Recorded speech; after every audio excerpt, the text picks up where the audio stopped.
아무리 강조해도 지나치지 않는 게 있습니다. 그것을 한번 말씀드릴까 합니다.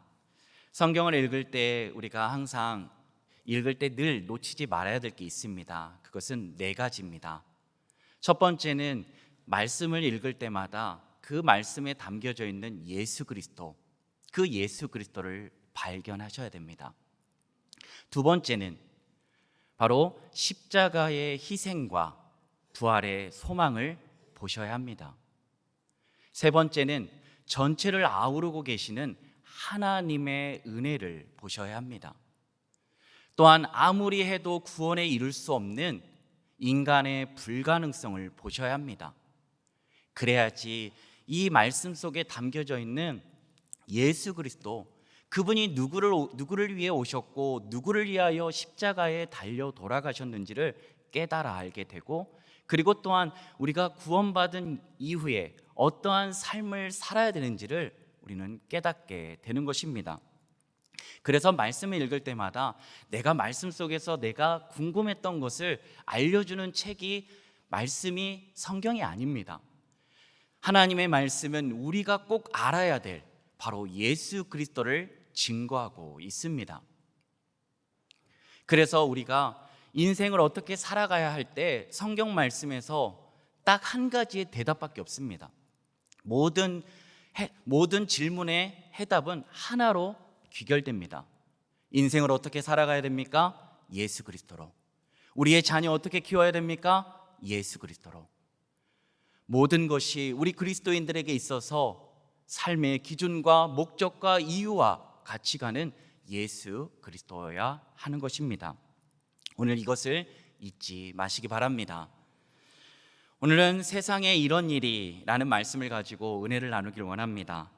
다들 세상에 이런 일이라는 TV 프로그램을 다 아실 것입니다.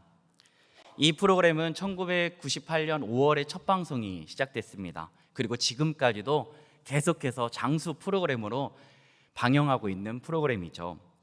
이 프로그램이 장수할 수 있는 비결은 무엇이었을까요? 그것은 바로 주변에서 일어나는 신기하고 놀랍고 감동적인 이야기들을 찾아내서 6mm의 카메라에 담습니다. 그리고 독특한 구성과 나레이션을 가지고 이것을 방영하는데요, 많은 사람들에게 놀라움과 그리고 감동을 줬던 프로그램이라 지금도 방영하고 있다고 합니다.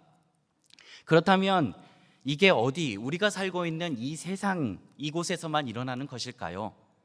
오늘 말씀 속에서도 세상에 어떻게 이런 일이 일어날 수 있지? 라는 여겨지는 내용이 나옵니다. 무슨 일입니까? 장인어른이 사위를 죽이려고 합니다. 죽이려고 혈안입니다. 도대체 무슨 잘못을 했길래 이럴까요? 사실 다윗이 잘못이 아니라 이 모든 것은 장인이었던 사울로부터 비롯됐습니다. 사무엘상 18장 7절에 보면요, 이제 블레셋과 전쟁에서 승리하고 돌아오는데 여인들이 뛰놀며 춤을 추면서 이렇게 얘기합니다. 사울이 죽인 자는 천천히요, 다윗이 죽인 자는 만만히로다. 근데 이것이 사울의 귀에 들린 거예요. 사울의 귀에 들리자마자 사울이 이 말을 불쾌하고 심히 노하여 들었는데 불쾌했다는 거예요. 그리고 심히 노했다는 거예요. 그러면서 다윗에게는 만만을 돌리고 내게는 천천을 돌리다니. 그리고 그 뒤에가 더 중요합니다. 그가 더 얻을 것이 나라 말고 어디 무엇이냐 하고, 바로 지금 이제 그의 왕위가 저 다윗으로 말미암아 위태롭다라고 이야기하는 겁니다. 사울이 그날 이후에 다윗을 주목하기 시작합니다. 이 주목했다란 말은 의심하고 그를 눈여겨봤다라는 겁니다. 죄로 눈이 가리워져 그저 자신의 왕위가 위협된다는 이유 하나만으로 사울은 지금 자신의 사위인 다윗을 죽이려고 합니다. 또한 다윗은 하나님께서 왕으로 세우는 기름 부음을 받았음에도 불구하고 그는 왕이 되기는커녕 지금 다 죽게 생겼습니다. 온 이스라엘이 지금 다윗을 죽이려고 모두가 지금 일어나고 있습니다. 그런데 하나님께서는 이것을 역전시키십니다. 이제 사울을 제거할 수 있는 기회를 한 번도 아니고 두 번을 허락하여 주시는데요, 사무엘상 24장의 엔게디 광야에서 그가 이제 다윗과 그의 무리들이 숨어있던 동굴에 뒤를 보러 옵니다. 용변을 보러 온 거죠. 얼마나 절호의 기회입니까? 그 기회가 있었는데 그의 옷자락만 자릅니다. 26장은 하길라 산에 있다는 10사람들의 첩보를 듣고요, 이제 이스라엘의 최정예 3,000명을 이끌고 다윗을 잡으러 옵니다. 그리고 진을 치고 있는데 진영 한가운데 사울이 쉬고 있고 그 사울을 주변으로 2중이고 3중이고 지금 군사들이 지키고 있습니다. 그런데 그러한 상황 가운데 하나님께서 그들을 깊이 잠들게 하십니다. 그래서 다윗과 아비새는 사울 왕의 코앞까지 갈 수 있게 됩니다. 그런데 또 세상에 이런 일이, 이게 무슨 말입니까? 정말 이거는 인생에 한번 만날까 말까 하는 기회가 지금 자신의 눈앞에서 펼쳐지고 있는데요, 자신을 끊임없이 괴롭히고 죽이려고 했던 그 질긴 인연의 끈을 끊을 수 있는 절호의 기회, 그 기회를, 그런데 다윗이 세상에 이런 일이 있습니까? 우리들의 살아가고 있는 세상의 논리로 보면 다윗이 이 정도 참았으면 정말 많이 참은 겁니다. 그러니 아무리 장인이라 할지라도 누가 뭐라 할 사람이 없는 겁니다. 제거할지라도. 그런데 또한 어떻습니까? 놋당에 있었던 제사장 한 명도 아닙니다. 기름 부음을 받았던 제사장 85명이나 되는 그들을 학살을 지시하였던 장본인이 누구였습니까? 바로 사울 왕이었습니다. 찾지 않아서 그렇지 찾으려 하면 그를 죽일 명분은 그득합니다. 근데 목을 베는 것도 아니었습니다. 그는 처음에는 엔게디 광야에서 그의 옷자락만 가만히 뱁니다. 그런데 그조차도 왕의 옷자락을 베었다라고 해서 이제 그의 신앙 양심에 찔려서 마음이 괴롭습니다. 그런데 이번에는 정말 하나님이 넘겨주셔도 제대로 넘겨주셨습니다. 이것을 놓치면 정말 바보가 되는 것입니다. 식은 죽 먹기입니다. 다 차려진 밥상에 이제 숟가락만 얹으면 되는 것이죠. 그런데 어떻습니까? 자신과 함께 적진에 들어온 아비새가 이렇게 이야기합니다. 왕이시여, 다윗이여, 이거 2번 찌를 것도 없습니다. 1번 찌르면 끝납니다 라고 이야기합니다. 그러니 자신의 손에 피를 묻히지 않아도 되니 이번 시험은 정말로 24장의 시험보다 강도가 다릅니다. 그때는 자신이 헤아려 할 수 있었는데 이번에는 기름 부은 자를 자신의 손에 대지 않고 아비새가 한다라는 겁니다. 그러니 얼마나 좋습니까? 내가 손을 안 대도 기름 부은 자를 내 부하가 처리해 준다니. 그런데 이번에도 옷에 손을 대지 않았을 뿐더러 이제 사울 왕의 창과 물병만 가지고 그 자리를 떠나게 됩니다. 사실 생각해 보시길 바랍니다. 사무엘상 24장에 나오는 엔게디 광야 때보다 지금은요, 부하가 처리해 준대요. 다윗에게는 지금 정말 이보다 완벽하고 완전한 기회는 없는 겁니다. 그러나 다윗은 그때마다 뭐라 합니까? 여호와의 기름 부은 자를 내가 해할 수 없다. 그것은 죄다. 하나님이 원하지 않으신다 라고 이야기하며 그는 그 일을 하지 않습니다. 사랑하는 성도 여러분, 어떻게 세상에 이런 일이 다 있단 말입니까? 이를 보고 세상 사람들은 다윗을 미련하다라고 얘기할 것입니다. 저도 다윗을 보면서 그랬습니다. 정말 어떻게 이런 일을 할 수 있지? 이 사람이 도대체 뭐지? 라고 생각했습니다. 그런데 이러한 다윗의 모습을 보며 떠오르는 분이 있었습니다. 그분의 삶을 보니까요, 이것은 다윗을 능가하고 초월하고도 남는 분이십니다. 그분이 누구십니까? 짐작하시죠? 바로 다윗의 자손으로 오신 우리 구주 예수 그리스도이십니다. 이 예수님께서 말씀대로 우리 가운데 오셨고 하나님의 말씀대로 천국의 복음을 증거하셨습니다. 그런데 말씀만 선포하셨을까요? 아니었습니다. 그분은 말씀대로 사셨습니다. 누구를 위해서요? 마태복음 5장에는 산상수훈의 교훈들이 나옵니다. 예수님께서 5장 38절 이렇게 얘기합니다. 또 눈은 눈으로 이는 이로 갚으라 하였다는 것을 너희가 들었으나 나는 너희에게 이르노니 악한 자를 대적하지 말라. 누구든지 내 오른편 뺨을 치거든 왼편도 돌려대며 또 너를 고발하여 속옷을 가지고자 하는 자에게는 겉옷까지 가지게 하며. 43절 44절입니다. 또 내 이웃을 사랑하고 내 원수를 미워하라 하였다는 것을 너희가 들었으나 나는 너희에게 이르노니 너희 원수를 사랑하며 너를 박해하는 자를 기도하라 라고 말씀합니다. 지금 이 말씀 정말 들어도 어느 누구 하나 지키기 어려운 말씀 아닙니까? 그런데 예수님께서 말씀하신 것만이 아니었습니다. 말씀만 하신 게 아니라는 겁니다. 이 말씀을 실제로 예수님은 살으셨습니다. 이것을 어디에서 확인할 수 있습니까?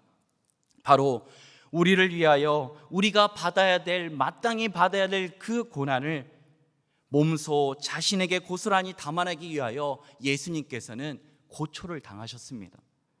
사람들이 예수님의 얼굴에 침을 뱉습니다. 그리고 주먹으로 칩니다.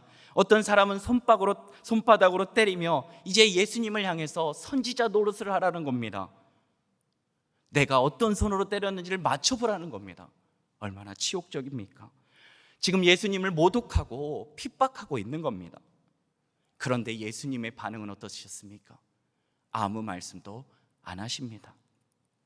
오히려 산상수훈에 하신 말씀처럼 오른편 뺨을 치거든 왼편도 돌려대며 말씀대로 어떠한 대응도 하지 않으시고 가만히 맞아 주셨습니다. 예수님을 고발하여 겉옷뿐만 아니라 속옷까지 벗겨 제비를 뽑는 그들을 향한 악한 행위를 보시고 마태복음 5장 44절 너희 원수를 사랑하며 너희 박해하는 자를 위하여 기도하라. 이건 정말 지키는 것이 가능할까라는 것을 생각해 봅니다.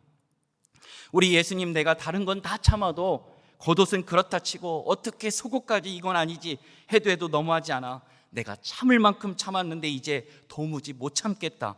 이제 너희 죽고 나 살자. 그러면서 그저 생각만으로도 그의 영혼을 떠나가게 하실 수 있는 그러한 능력을 갖고 계시는 예수님에도 불구하고, 그리고 십자가에 달리셔서 누가 예수님의 편인지 누가 핍박하고 있는지를 확연히 구분되는 그들은 죄인들이었습니다. 그리고 예수님은 응당 심판하실 수 있었습니다. 그런데 로마서 6장 23절은 죄의 싹은 사망이라고 이야기합니다. 그들은 죄의 싹은 사망, 죄의 결과는 사망이었습니다. 그런데 하나님의 은혜가 여기에 있습니다. 그 후반절입니다. 죄의 싹은 사망이요 하나님의 은사는 그리스도 예수 우리 주 안에 있는 영생이니라. 아멘. 영어 성경에 보면 죄의 싹은 사망이요, 여기 중간에 무엇이 있냐면 접속사 벗이 있습니다. 바로 죄의 싹은 사망이요 그러나 하나님의 은사는 우리 그리스도 예수 우리 주 안에 있는 영생이니라. 바로 그러나의 은혜를 부어주셨다는 겁니다. 그러면서 예수님께서 누가복음 23장 34절에 정말 이해도 안 되고 말도 안 되는, 세상에 이런 일이 없는 일을 말씀을 하십니다. 예수께서 이르시되 아버지 저들의 죄를 사하여 주옵소서. 자기들이 하는 것을 알지 못하나이다. 정말 산상수훈에서 말씀하신 그대로 자신을 박해하는 자를 위하여 기도하시는 거였습니다. 오늘 어떻게 이런 일이 있을 수 있었습니까? 어떻게 창조주를 위해 피조물이 창조주를 위해 희생하고 죽어지는 일이 있어도 어찌 창조주 하나님이 인간의 몸을 입고 오셔서 한낱 피조물에 불과한 우리들을 위해 자신의 생명보다 귀한 독생자 예수 그리스도를 아낌없이 내어주실 수 있단 말입니까? 오늘 전 세계를 찾아보아도, 전 우주를 통틀어 봐도 이것은 없는 일입니다. 찾아볼 수 없습니다. 오늘 우리는 이러한 은혜를 입었습니다. 그렇다면 이 은혜를 받은 우리의 삶이 어떠해야 하며 어떠한 삶을 살아야 하는지를 알기를 원합니다. 오늘 말씀 21절, 25절 말씀을 함께 읽도록 하겠습니다. 사울이 이르되 내가 범죄하였도다. 내 아들아 다윗아 돌아오라. 내가 오늘 내 생명을 귀하게 여겼은즉 내가 다시는 너를 해하려 하지 아니하리라. 내가 어리석은 일을 하였으니 대단히 잘못되었도다 하는지라. 25절입니다. 사울이 다윗에게 이르되 내 아들 다윗아 내게 복이 있을지로다. 내가 큰 일을 행하겠고 반드시 승리를 얻으리라 하니라. 다윗은 자기의 길로 가고 사울은 자기의 곳으로 돌아가니라. 아멘. 지금 누가 누구에게 하는 말입니까? 사울이 다윗에게 하는 말입니다. 조금 전까지도 다윗을 눈에 쌍심지를 켜고 다윗을 죽이려고 혈안이었습니다. 그런데 갑자기 내 아들아 라고 하지를 않나. 내가 범죄하였고 어리석었고 내가 대단히 잘못하였다라고 고해성사를 하지 않나. 거기에 복이 있을지라고 말하더니 자신의 입술을 열어서 예언적 메시지를 선포합니다. 내가 큰 일을 행하였고 반드시 승리를 얻으리라 라고 이야기합니다. 이게 어찌된 일입니까? 바로 다윗의 모습에 그 자신의 왕위를 지키기 위해 혈안이었던 이 사울, 왜 이렇게 된 것일까요? 사실 자신을 죽였어도 벌써 2번이나 죽였을 것인데 그렇지 않은 다윗을 보며 그는 큰 전율과 함께 감동을 받게 된 것입니다. 영향을 받은 것이죠. 어떠한 상황에도 죽음의 위협 속에서도 다윗은 하나님의 말씀대로 살아가는 모습이 어쩌면 그 꽁꽁 얼어붙었던 사울의 마음을 녹였는지도 모르겠습니다.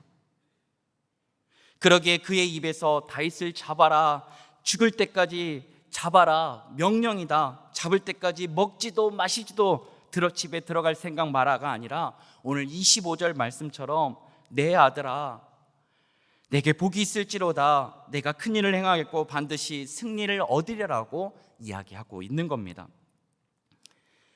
사랑하는 성도 여러분, 그의 심령 가운데 하나님의 말씀대로 살아가는 그의 삶이 지금 하나님의 말씀대로 살아가지 않는 이에게 지금 그 심령에 감동이 되어진 것입니다.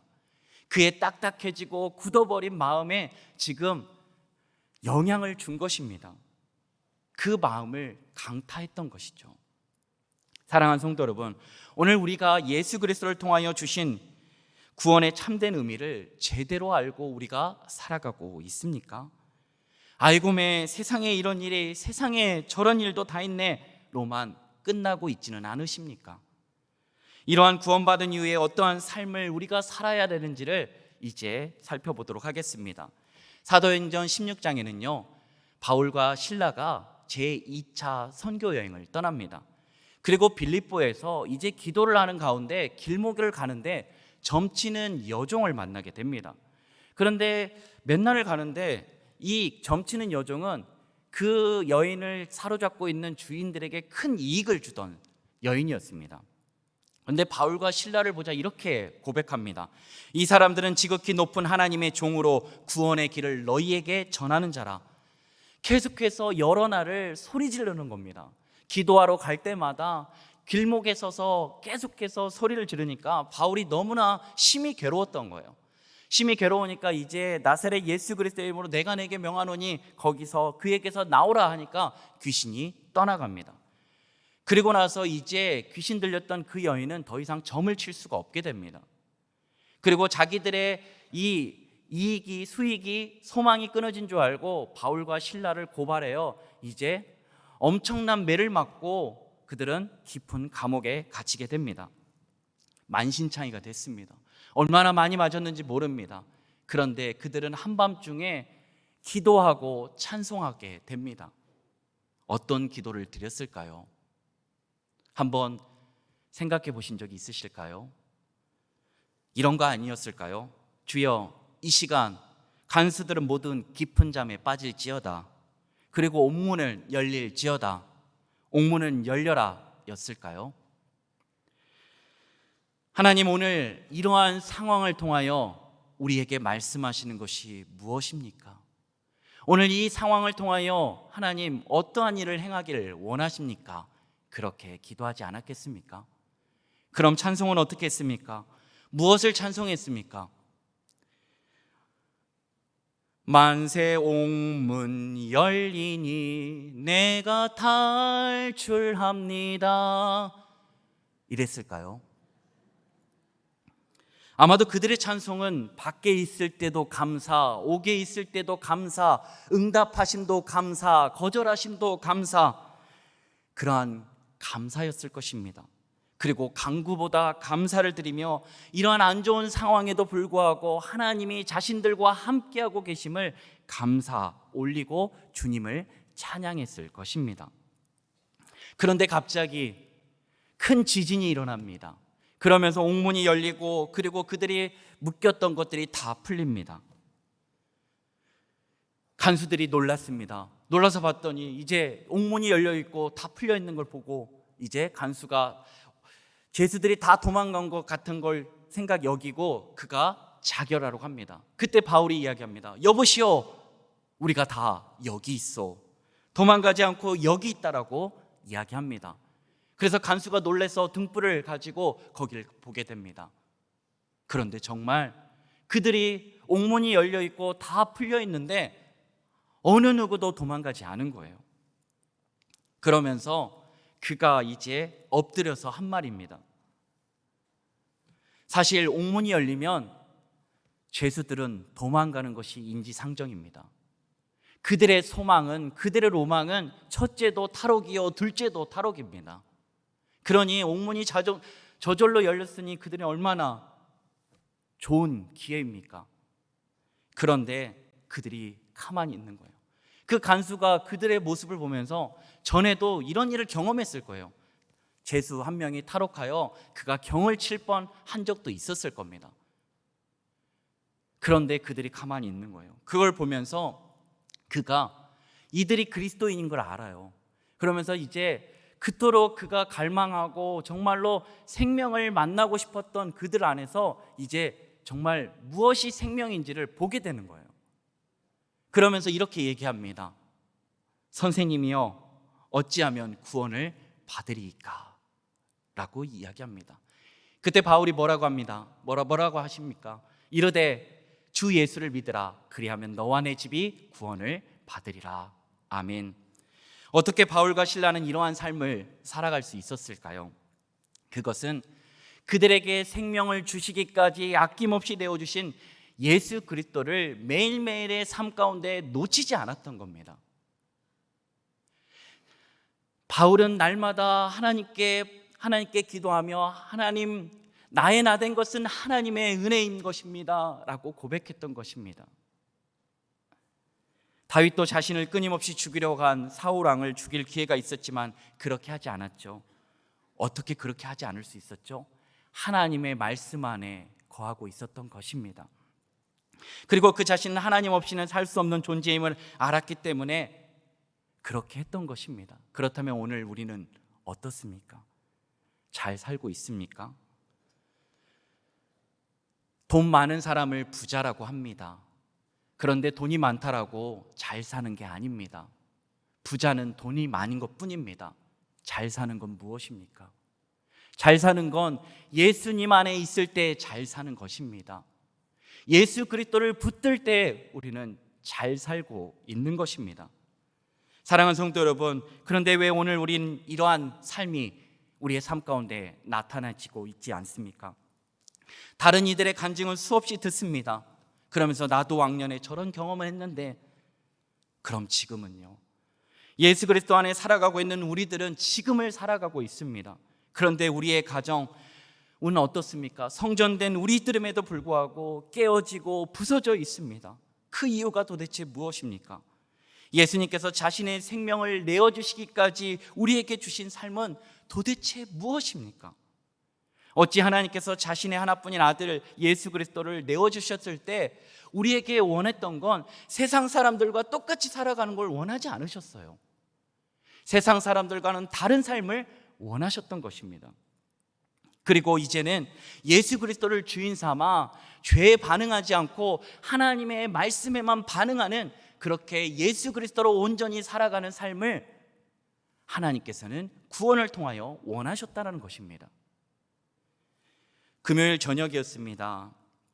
제가 사랑하는 아내와 새 아이를 데리고 산책을 나갔습니다. 산책을 하면서 산책할 겸 편의점에도 들렸습니다. 운동하러 나가도 산책을 해도 늘 기승전 편의점입니다. 요새 편의점에 가면은요 1+1 아니면 2+1 상품들이 있습니다. 하나 사면 하나 더 주고 아니면 2개 사면 하나 더 주는 겁니다. 그런데 우리 셋째 막내가 이 바나나 우유가 그렇게 먹고 싶었나 봐요. 바나나 우유를, 그 노란 바나나도 아니고 바나나는 하얗다, 그 바나나를 하나 가져오더니 이제 아르바이트생이 이렇게 이야기합니다. 그거 1+1입니다 라고 하는 거예요. 그래서 제가 하나를 가져왔는데 장바구니에 넣었는데 이제 다음날 아침에 봤는데 이게 1+1이었거든요. 근데 이게 3개가 있는 거예요. 그래서 이게 어떻게 되냐 했더니 우리 셋째 이 막내가 2+1인 줄 알고 하나 사면 2개 주는 줄 알고 하나를 더 가져왔던 거예요.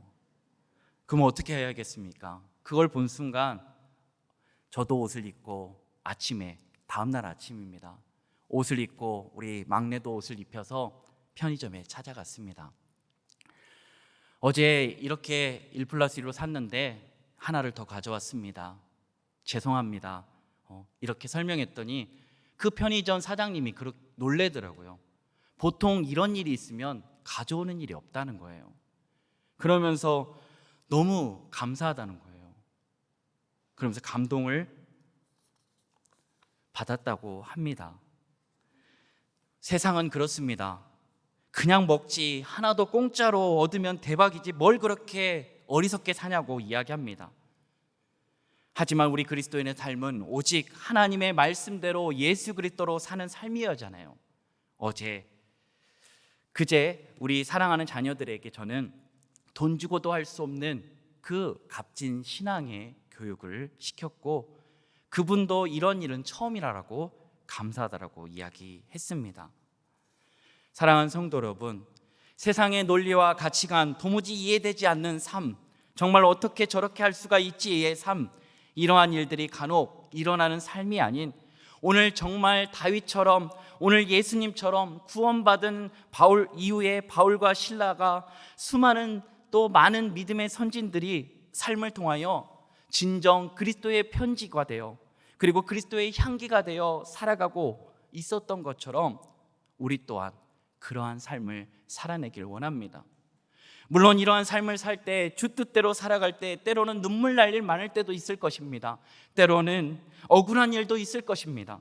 그러나 이것은 세상은 알 수도 없는 하나님의 선물이며 진정한 행복임을 경험한 사람들에게는 이러한 복된 삶을 온전히 살아내게 될 것입니다. 사랑하는 성도 여러분, 오늘 이러한 삶이 정말 이 신한교회로부터 시작되어 하늘의 별과 같이 바다의 모래알 같이 정말 일어나서 그냥 세상에 가끔 일어나는 일이 아니라 정말로 예수 그리스도를 품고 예수 그리스도로 살아가는 우리의 삶을 통하여 정말 은혜의 단비가 포포스 같이 곳곳마다 일어나서 정말 하나님의 영광의 찬송이 되어져 가는 복된 은혜가 우리 사랑하는 성도님들 가운데 가득 넘치게 되길 간절히 소망합니다. 기도하겠습니다.